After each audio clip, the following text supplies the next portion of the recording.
Okay, so now I'm going to use this nav bar. I'm going to create variants for it.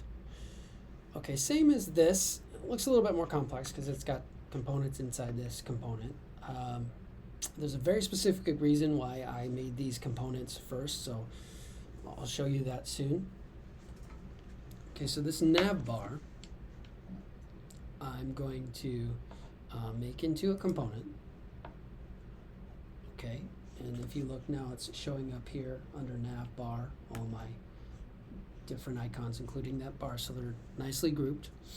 And I'm going to take this guy and create a variant. Okay, so I'm going to change the property to screen, and I'm going to make this one just default. I'm going to make this one home, and I'm going to change the variant of my home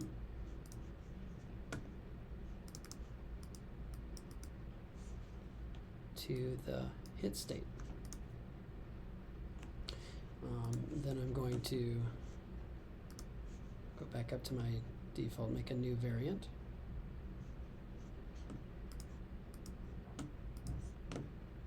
I had to click the variant box itself.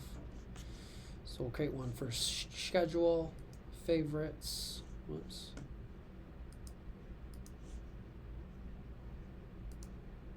Favorites,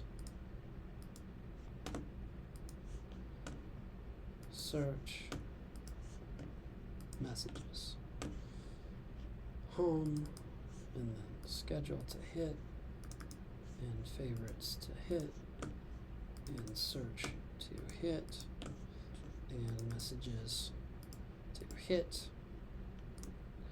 Awesome. Okay, so nav elements, nav bar. Great. Super cool. All right, well, I'll get to the method to the madness in the next step where we create multiple screens for all of these.